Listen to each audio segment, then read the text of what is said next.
Hello, Professor Alto here.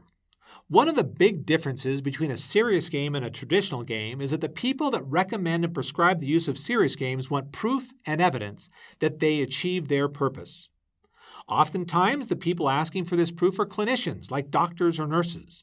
They live in a world where all new inventions, digital or otherwise, are heavily regulated by the Food and Drug Administration or other groups to limit risks and damage that faulty products can deliver. Therefore, before a clinician will be willing to refer or prescribe your game to a patient or consumer, they want to know what type of testing you have done to validate the claims you are making about your game's ability to deliver better health behaviors and outcomes. The gold standard in healthcare testing is called the double-blind placebo-controlled IRB clinical trial. Here's what this means. Double-blind. Neither the person that is being tested or the person performing the test knows whether or not the patient is getting the product being tested or the placebo. Placebo. This is something that looks like the treatment, but that is a benign product that will not have a real physical impact. IRB. This is an acronym that stands for Institutional Review Board and is a process to ensure that patients will not be harmed as a result of the clinical trial, that their information will be safe and secure, and that everyone follows an agreed-on process. Clinical trial. This means a test that you are doing with rigorous record-keeping and processes that follow a defined protocol to realize a clear endpoint that will tell you whether or not the new intervention is effective or not at achieving its goal. So you may be asking, so what does all this have to do with my serious game? I don't have to have FDA approval. After all, it's just a game. Well, that all depends.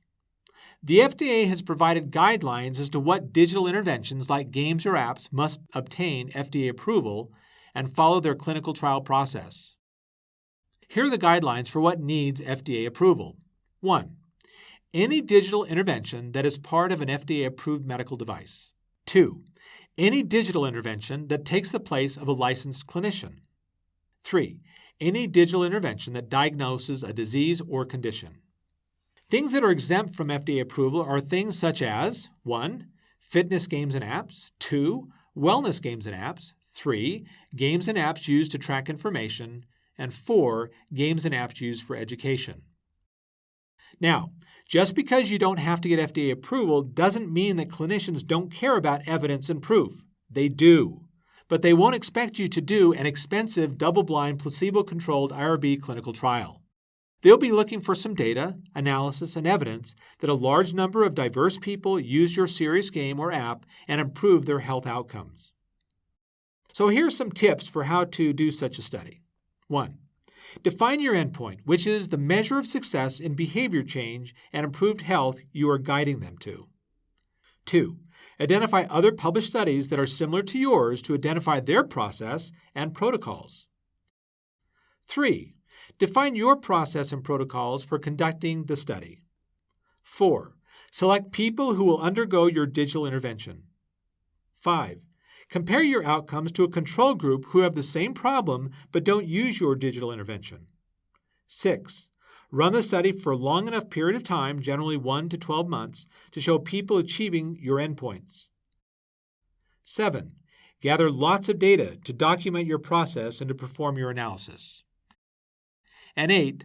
Publish your data, ideally in a peer-reviewed journal like the Games for Health Journal and on your website. Good luck with testing your game. Whether or not you use a rigorous clinical trial process or a simpler process, it is key for you to get evidence to demonstrate that you are changing behavior. Thanks for watching. Please look at the video description for links to exercises and other resources.